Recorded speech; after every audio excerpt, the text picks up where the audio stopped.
Annamayya dam కొట్టుకుపోవడంలో మానవ తప్పిదం ఉంది అనేది ఉప ముఖ్యమంత్రి పవన్ కళ్యాణ్ గారు అయితే గుర్తించారు.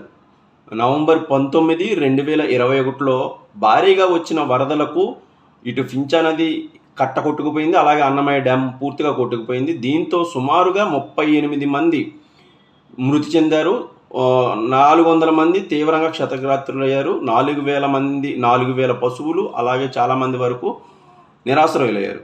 సో అసలు ఈ డ్యామ్ కొట్టుకుపోవడం, ఒక డ్యామ్ కొట్టుకుపోవడం అంటే జాతీయ స్థాయిలో అప్పట్లో చర్చ జరిగింది. అసలు ఈ డ్యామ్ కొట్టుకుపోవడం వెనక ఉన్న అసలు మానవ తప్పిదం ఏంటి, ఏం జరిగింది అనేదైతే దీని మీద ఇప్పుడు విచారణ చేయాలని, పూర్తి స్థాయిలో నివేదిక ఇవ్వాలని ఉప ముఖ్యమంత్రి గారు ఆదేశించారు.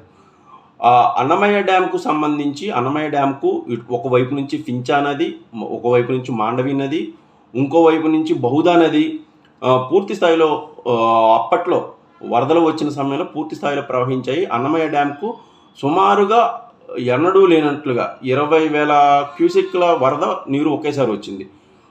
అన్నమయ్య డ్యామ్ 25 మీటర్ల ఎత్తు ఉంటుంది, 408 మీటర్ల వెడల్పు ఉంటుంది. ఐదు గేట్లు ఉంటాయి. మొత్తం ఈ డ్యామ్కి సంబంధించి 5 గేట్లు ఉంటాయి. 5 గేట్లు కూడా ఎత్తలేదు. పూర్తి స్థాయిలో వరద ప్రవాహం చాలా వేగంగా వస్తోంది. డ్యామ్ అధికారులు కూడా అప్పుడు అక్కడ విధుల్లోనే ఉన్నారు. చాలామంది లష్కర్లు కూడా చాలా వేగంగా వస్తుంది పైనుంచి వరద ఎత్తేయాలని. అలాగే ఫించా నది పూర్తిగా కట్టకొట్టుకుపోయిన పరిస్థితిలో అన్నమయ్య డ్యామ్ మీద చాలా ఒత్తిడి పడుతుందని చెప్పినా సరే ఎందుకు అధికారులు స్పందించలేకపోయారు అనేది ఇప్పుడు కీలకమైన అంశం. 38 మంది ప్రాణాలు కోల్పోయినాయి. అన్నమయ్య డ్యామ్ను 5 గేట్లు పూర్తి స్థాయిలో ఎత్తివేసి కిందకి నీరు వదిలితే చాలా వరకు డ్యామ్ నిలబడేది. కానీ ఎందుకు ఆ టైంలో అది జరగలేదు అనేది పూర్తి స్థాయిలో విచారణ జరగనుంది. ముఖ్యంగా లష్కర్ రామయ్య గారు సీనియర్ అయినా ఆయన కూడా అసలు చాలామందిని రక్షించారు.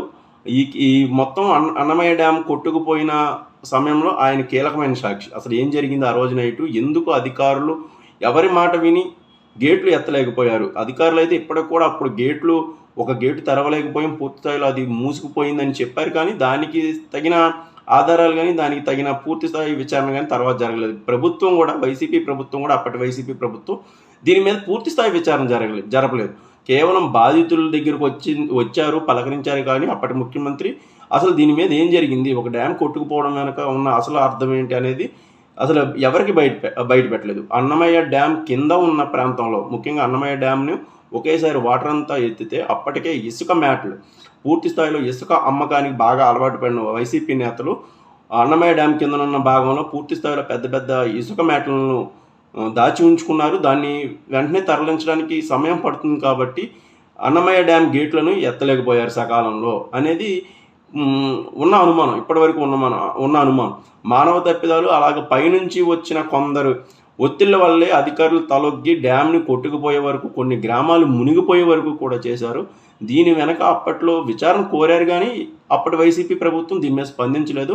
ఇప్పుడు తాజాగా ఉప ముఖ్యమంత్రి హోదాలో పవన్ కళ్యాణ్ గారు ఆయా బాధిత గ్రామస్తులతో మాట్లాడడం, బాధిత గ్రామాల్ని మాట్లాడడం, అలాగే అధికారులు కూడా అప్పుడు డ్యామ్ తెగిపోయిన పరిస్థితి ఏంటి, అసలు ఎన్ని గ్రామాలు ఎఫెక్ట్ అయినాయి, ఏం జరిగింది అని చెప్పే ప్రయత్నం చేశారు. ఇది ప్రయత్నం కాదు, విచారణ చేయాలి పూర్తిగా. అప్పుడేం జరిగిందో పూర్తిగా విచారణ చేసి దాని మీద ఒక రిపోర్ట్ ఇవ్వమని అయితే పవన్ కళ్యాణ్ గారు ఆదేశించారు.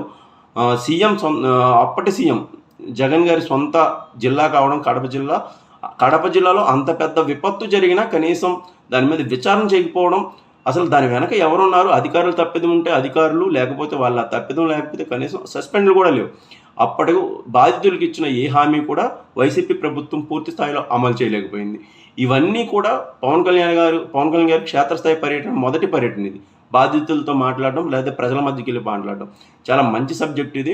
దీని వెనుక చాలా మానవ తప్పిదం ఉందా, అసలు ఏం జరిగింది, జాతీయ స్థాయిలో సంచలనమైన ఒక డ్యామ్ కొట్టుకుపోవడం వెనక అసలు నిజాలు ఇప్పటికీ బయటపడకపోవడం అనేది కీలకమైన అంశం. దీని మీద ఎంత త్వరగా అధికారులు నివేదికిస్తారు, ఎలాంటి పరిణామాలు బయటకు రానున్నాయి, దాని వెనక అసలు ఎవరున్నారు మూలకారకులు అనేది అయితే ఖచ్చితంగా ప్రజలకు తెలపాల్సిన అవసరం అయితే ఉంది. ఎందుకంటే అన్నమయ్య డ్యామ్ అనేది కొత్తగా కన్స్ట్రక్షన్ చేయడానికి 780 కోట్ల రూపాయల ప్రతిపాదన చేశారు. గత ప్రభుత్వం 20 లక్షలు ఇచ్చింది, అది వేరే విషయం. అంత పెద్ద ప్రజాధనాన్ని మళ్ళీ అన్నమయ్య డ్యామ్ కట్టడానికి ఉపయోగించుకుంటున్నప్పుడు ప్రజాధనం నుంచి ఇంత డబ్బు తీసుకుంటున్నాం ఒక ప్రాజెక్టు కట్టడానికి, ఆ ప్రాజెక్ట్ ఎందుకు తెగిపోయిందో కూడా ప్రజలకు తెలపాల్సిన అవసరం అయితే ఉంది. ఆ దిశగానే ఉప ముఖ్యమంత్రి హోదాలో పవన్ కళ్యాణ్ గారు విచారణకు ఆదేశించారు. ఈ విచారణ నివేదిక అతి త్వరలోనే రానుంది.